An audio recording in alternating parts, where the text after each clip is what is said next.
नारायण वासुदेवा। श्री कृष्ण गोविंद हरे मुरारी हे नाथ नारायण वासुदेवा। श्री कृष्ण गोविंद हरे मुरारी हे नाथ नारायण वासुदेवा। श्री कृष्ण गोविंद हरे मुरारी हे नाथ नारायण वासुदेवा। श्री कृष्ण गोविंद हरे मुरारी हे नाथ नारायण वासुदेवा। श्री कृष्ण गोविंद हरे मुरारी हे नाथ नारायण वासुदेवा। श्री कृष्ण गोविंद हरे मुरारी हे नाथ नारायण वासुदेवा। श्री कृष्ण गोविंद हरे मुरारी हे नाथ नारायण वासुदेवा। कृष्ण गोविंद हरे मुरारी हे नाथ नारायण वासुदेवा। श्री कृष्ण गोविंद हरे मुरारी हे नाथ नारायण वासुदेवा। श्री कृष्ण गोविंद हरे मुरारी हे नाथ नारायण वासुदेवा। श्री कृष्ण गोविंद हरे मुरारी हे नाथ नारायण वासुदेवा। कृष्ण गोविंद हरे मुरारी हे नाथ नारायण वासुदेवा। श्री कृष्ण गोविंद हरे मुरारी हे नाथ नारायण वासुदेवा। कृष्ण गोविंद हरे मुरारी हे नाथ नारायण वासुदेवा। श्री कृष्ण गोविंद हरे मुरारी हे नाथ नारायण वासुदेवा। श्री कृष्ण गोविंद हरे मुरारी हे नाथ नारायण वासुदेवा। श्री कृष्ण गोविंद हरे मुरारी हे नाथ नारायण वासुदेवा। कृष्ण गोविंद हरे मुरारी हे नाथ नारायण वासुदेवा। श्री कृष्ण गोविंद हरे मुरारी हे नाथ नारायण वासुदेवा। कृष्ण गोविंद हरे मुरारी हे नाथ नारायण वासुदेवा। श्री कृष्ण गोविंद हरे मुरारी हे नाथ नारायण वासुदेवा। कृष्ण गोविंद हरे मुरारी हे नाथ नारायण वासुदेवा। श्री कृष्ण गोविंद हरे मुरारी हे नाथ नारायण वासुदेवा। कृष्ण गोविंद हरे मुरारी हे नाथ नारायण वासुदेवा। श्री कृष्ण गोविंद हरे मुरारी हे नाथ नारायण वासुदेवा। कृष्ण गोविंद हरे मुरारी हे नाथ नारायण वासुदेवा। श्री कृष्ण गोविंद हरे मुरारी हे नाथ नारायण वासुदेवा। कृष्ण गोविंद हरे मुरारी हे नाथ नारायण वासुदेवा। श्री कृष्ण गोविंद हरे मुरारी हे नाथ नारायण वासुदेवा। कृष्ण गोविंद हरे मुरारी हे नाथ नारायण वासुदेवा। श्री कृष्ण गोविंद हरे मुरारी हे नाथ नारायण वासुदेवा। कृष्ण गोविंद हरे मुरारी हे नाथ नारायण वासुदेवा। श्री कृष्ण गोविंद हरे मुरारी हे नाथ नारायण वासुदेवा। कृष्ण गोविंद हरे मुरारी हे नाथ नारायण वासुदेवा। श्री कृष्ण गोविंद हरे मुरारी हे नाथ नारायण वासुदेवा। कृष्ण गोविंद हरे मुरारी हे नाथ नारायण वासुदेवा। श्री कृष्ण गोविंद हरे मुरारी हे नाथ नारायण वासुदेवा। कृष्ण गोविंद हरे मुरारी हे नाथ नारायण वासुदेवा। श्री कृष्ण गोविंद हरे मुरारी हे नाथ नारायण वासुदेवा। कृष्ण गोविंद हरे मुरारी हे नाथ नारायण वासुदेवा। श्री कृष्ण गोविंद हरे मुरारी हे नाथ नारायण वासुदेवा। कृष्ण गोविंद हरे मुरारी हे नाथ नारायण वासुदेवा। श्री कृष्ण गोविंद हरे मुरारी हे नाथ नारायण वासुदेवा। मुरारी हे नाथ नारायण वासुदेवा श्री कृष्ण गोविंद हरे मुरारी हे नाथ नारायण वासुदेवा।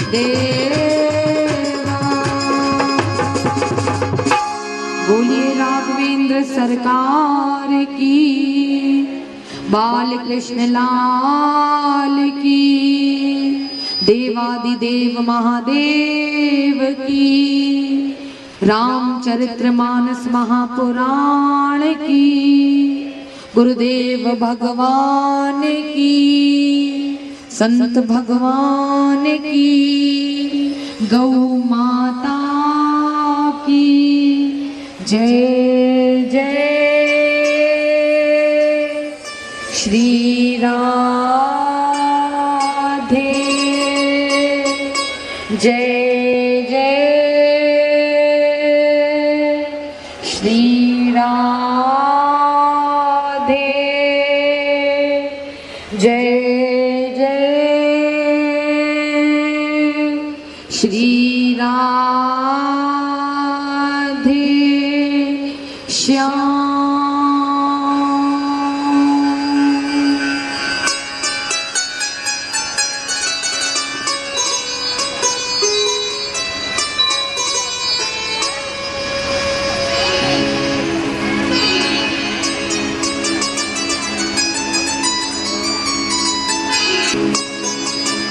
पोथी पढ़ पढ़ जग मुआ, पोथी पढ़ पढ़ जग मुआ, पंडित भया न कोए, और ढाई आखर प्रेम का, पढ़े सो पंडित होए, पढ़े सो पंडित होए।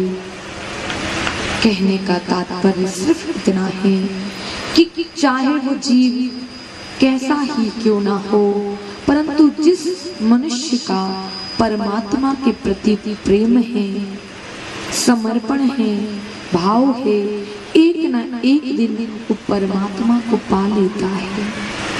कल आपने देखा कि कौशल्या और दशरथ जी के यहाँ भगवान का प्राकट्य हुआ। प्रेम ही वो तत्व है जो परमात्मा को अपना बना सकता है। प्रेम ही वो तत्व है जो परमात्मा को अपनी ओर खींचता है। जिस प्रकार एक लोहे की चुंबक छोटी सी होती है, परंतु उस चुंबक को जहां पर भी ले जाते हैं, लोहे का कितना भी बड़ा सामान हो, वो उसको अपनी ओर खींच लेती है। उसी प्रकार प्रेम में इतनी शक्ति है कि परमात्मा को हमारा अपना बना देता है प्रेम। वरना सोचिए, वो सच्चिदानंद जो संपूर्ण सृष्टि की रचना करता है, संपूर्ण सृष्टि का पालन करता है, और समय आने पर संपूर्ण सृष्टि का संहार कर देता है, परंतु माता यशोदा की एक छड़ी से डरता है। क्यों? परमात्मा क्या किसी से डरते हैं? परमात्मा तो खुद निडर है, खुद अभय है। भय जिनके पास भटकने से भी डरता है, ऐसे परमात्मा यशोदा माँ की एक छड़ी से डरते हैं। माँ जब छड़ी लेकर आती है तो कन्हैया जी डर जाते हैं, छुप जाते हैं। एक प्रेम ही तो कारण है, वरना प्रभु किसी से क्यों डरेंगे? परमात्मा के खजाने में कोई कमी नहीं है, परमात्मा के पास किसी चीज की कमी नहीं है। परंतु गोपियां जब कन्हैया जी से छचिया भर छाछ को कन्हैया जी देखते हैं, छाछ को देखते हैं, माखन को देखते हैं और माखन मांगने लगते हैं, तो गोपियां छचिया भर छाछ पर नाच नचा देती हैं प्रभु को। बताओ, क्या प्रभु के पास छाछ नहीं है पीने के लिए? लेकिन फिर भी गोपियों की उस छाछ पर, गोपियों से माखन मांगने के लिए प्रभु नृत्य करने लगते हैं। केवल प्रेम ही तो कारण है। प्रेम के कारण ही तो माता यशोदा की प्रेम की डोरी में प्रभु बंध सकते हैं। वरना प्रभु को कौन बांध पाया है? प्रेम ही तो कारण है, जिसके कारण जब माता कौशल्या के पास प्रभु आए, माता कौशल्या ने कह दिया कि आप शिशु बनकर आइए। प्रभु जब आने लगे तो कहा, शिशु क्या वस्त्र पहनकर आता है? प्रभु ने वस्त्र उतारे तो कौशल्या जी के लिए शिशु लीला में आए, परंतु प्रेम के ही तो कारण आए। प्रेम वो जो तत्व है वो परमात्मा को अपना बनाने पर विवश कर देता है।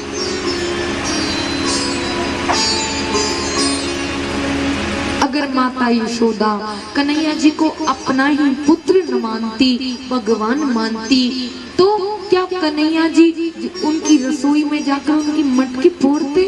वो तो भगवान बने रहते। मैया अगरबत्ती लगाती, दिया लगाती, चिरौंजी रख देती। नहीं, भगवान को जब तक भगवान मानते रहेंगे तब तक भगवान कभी हमारे अपने नहीं बन सकते, आनंद की प्राप्ति नहीं हो सकती, परमात्मा का दर्शन नहीं हो सकता, क्योंकि भगवान को भगवान के रूप में दर्शन करना आसान बात नहीं है। फिर कैसे भगवान को प्राप्त करें? भगवान को प्राप्त करना या तो इतना सरल है, इतना सरल है कि इससे ज्यादा सरल संसार में कुछ नहीं है, या फिर परमात्मा को प्राप्त करना इतना कठिन है, इतना कठिन है कि पूरा जीवन निकल जाए, परमात्मा का दर्शन नहीं हो सकता। तो किसके लिए कठिन है और किसके लिए सरल है? जो भगवान को भगवान मानता है उसके लिए भगवान का दर्शन करना कठिन है। और जो परमात्मा को, कोई कहेगा परमात्मा को भगवान न माने तो क्या माने? परमात्मा से कोई रिश्ता बनाइए। अरे परमात्मा तो इतना सहज है, इतना सरल है। हमारे राम जी हैं, हमारे कन्हैया जी तो इतने नटखट हैं, इतने सरल स्वभाव के हैं। कोई उन्हें बेटा बनाना चाहे तो बेटा बनने के लिए तैयार हैं। कोई उन्हें पिता बनाना चाहे तो पिता बनने के लिए तैयार हैं। कोई उन्हें सखा बनाना चाहे तो सखा बनने के लिए भी तैयार है। अरे कोई उन्हें शत्रु बनाना चाहे तो शत्रु बनने के लिए भी तैयार। कंस ने शत्रु बनाना चाहा, प्रभु बन गए। प्रभु ने को कोई अपना पति बनाना चाहे तो कन्हैया जी तो पति बनने के लिए भी तैयार। ऐसा कोई संबंध नहीं है जो प्रभु से नहीं हो सकता। कोई गुरु मानना चाहे गुरु मान सकता है, कोई माँ मानना चाहे माता बनने के लिए तैयार हो जाते हैं। कोई अपना दास बनाना चाहे तो ठाकुर जी दास भी बन जाते हैं। परंतु बनाना तो चाहे, जब तक हम ठाकुर जी से कोई रिश्ता नहीं जोड़ेंगे तब तक ठाकुर जी का आनंद हमें प्राप्त नहीं हो सकता। इसलिए जीवन में प्रभु से एक रिश्ता अवश्य बनाइए। लेकिन कई बार ऐसा होता है, लोग ठाकुर जी की सेवा तो करते हैं, पूरा जीवन निकल जाता है, परंतु ये डिसाइड नहीं कर पाते कि आखिर हम ठाकुर जी से हमारा संबंध क्या है।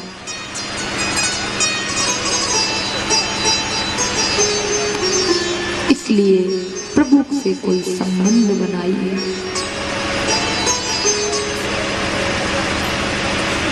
कई बार जब सखियों की बात चलती है, गोपियों की बात चलती है कि गोपियां प्रभु को अपना पति मानती थी, तो कई माताएं बड़े प्रेम से उसमें खो जाती है कि हाँ मैं भी मानती थी।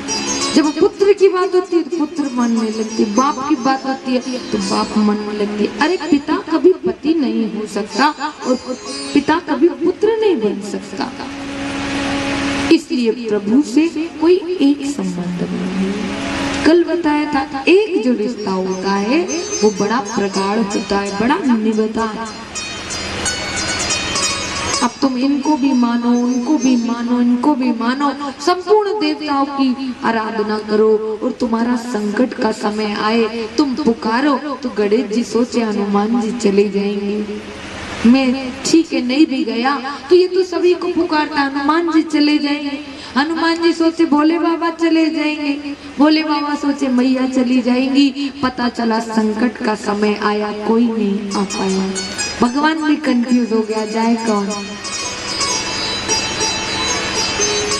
एक बार एक मैया आई, हम कथा कह रहे थे तो कथा सुना रहे थे जम्मू में, तो एक माता जी आई।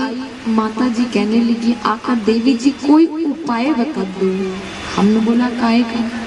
बोले किसी प्रकार प्रभु की कृपा हमें मिल जाए, प्रभु की भक्ति मिल जाए। मैंने अच्छी बात है, मेरे सब काम बन जाए। बोले कोई उपाय बताओ। हमने बोला उपाय तो हम बताएंगे, पहले आप अपने बारे में बताओ, आप क्या करती हो, कौन से इष्ट को आप मानती हो, किसकी पूजा करती हो। उसने कहा देवी जी मैं, तो मैंने बोला हाँ। तो कहा कि देवी जी मैं सुबह ब्रह्म मुहूर्त में उठ जाती हूँ और ब्रह्म मुहूर्त में उठकर मेरे घर में ऐसा कोई परमात्मा नहीं है, ऐसा कोई भगवान नहीं है जो मेरे घर ना हो। 33 करोड़ देवी देवताओं को मैंने अपने घर विराजा हुआ। तो सुबह उठकर ही मैं जैसे ही उठती हूँ मैं भगवान शिव का पूजन करती हूँ। मैंने बोला फिर क्या करती हो? बोले शिव का पूजन जब हो जाता है तो मैं शिव चालीसा का पाठ करती हूँ। मैंने बोला फिर क्या करती हो? तो कहा कि फिर उसके बाद शिव जी की नाम की माला जपती हूँ। मैंने बोला फिर क्या करती हो? तो कहा फिर शिव महापुराण में पढ़ती हूँ। मैंने बोला उसके बाद क्या करती हो? कहा कि जैसे ही शिव महापुराण का पाठ पूरा हो जाता है मैं कन्हैया जी को लेकर बैठ जाती। मैंने बोला अच्छा। बोले फिर कन्हैया जी का पूजन अभिषेक करती हूँ। मैंने बोला फिर क्या करती हो? फिर कहा कि उनको मैं प्रभु का राधा नाम सुनाती हूँ। मैंने बोला फिर क्या करती हो? कहा फिर मैं श्रीमद् भागवत महापुराण का पाठ करती हूँ। मैंने बोला अच्छा फिर क्या करती हो? फिर कहा कि मैं विष्णु भगवान को लेकर बैठ जाती हूँ, उसके बाद उनका पूजन करती हूँ। मैंने बोला फिर क्या करती हो? तो कहा कि विष्णु सहस्त्र नाम का पाठ करती हूँ। मैं उसके बाद क्या करती हूँ? बोले गणेश जी को लेकर बैठ जाती हूँ। बोले फिर मैं गणेश जी को बुलाती हूँ। मैंने बोला अच्छा फिर क्या करती हो? बोले कि गणेश जी की वंदना करती हूँ। उसके बाद क्या करती हो? बोले उसके बाद मैं मंदिर जाती हूँ। मंदिर में जाकर जितने भी देवता हैं उन सबको मैं भोग लगाती हूँ। मैंने बोला सबको भोग कैसे लगाती हूँ? बोले एक कटोरी में शक्कर ले जाती हूँ, एक एक दाना भगवान की फोटो पर चिपकाती हूँ। मैंने बोला फिर क्या करती हो? तो कहा फिर उसके बाद मैं राम जी को लेकर बैठती हूँ। मैंने बोला फिर उनका पूजन करती हूँ, फिर रामचरितमानस का पाठ करती हूँ। मतलब फिर क्या करती हो? बोले फिर हनुमान जी को लेकर बैठ जाती हूँ, फिर हनुमान चालीसा का पाठ करती हूँ। मैंने बोला फिर क्या करती हो? बोले समस्त ब्राह्मणों को जितनी भी मेरी योग्यता उनको भोजन कराती हूँ। मैंने बोला फिर क्या करती हो? फिर कहा कि जितने भी असहाय लोग हैं उनकी सेवा करती हूँ। मैंने बोला फिर क्या करती हो? बोले नाम करते करते जितने भी पुराण हैं मैं समस्त पुराणों का पाठ करती हूँ। बोले मैंने बोला तो फिर क्यों आई हो? बोले देवी जी कोई पाठ बता दीजिए। मैंने बोला देवी जितना तुम करती हो इतना तो मैं भी नहीं करती, इसलिए मैं तुमको प्रणाम करती हूँ, तुम ही मुझे कोई पाठ बता दो। कहने का मतलब इतना सब कुछ करें और कुछ ना करें। प्रभु आपसे ये नहीं कहते कि 24 घंटे ही तुम मेरा स्मरण करते रहो, मेरा पाठ करो, मेरा गुणगान करो, कम करो, परंतु ऐसा करो कि मन को लगे कि हाँ मैंने भजन किया। कम करो लेकिन मन को तृप्ति हो, हाँ आज मैंने प्रभु का के नाम की एक माला करो, परंतु माला ऐसी करो, प्रभु का भजन ऐसा करो कि उस समय भगवान और आपके बीच में कोई ना आए, आपका संबंध उस समय केवल भगवान से जुड़ा हो। भले 24 घंटे में 1 घंटे भजन करो,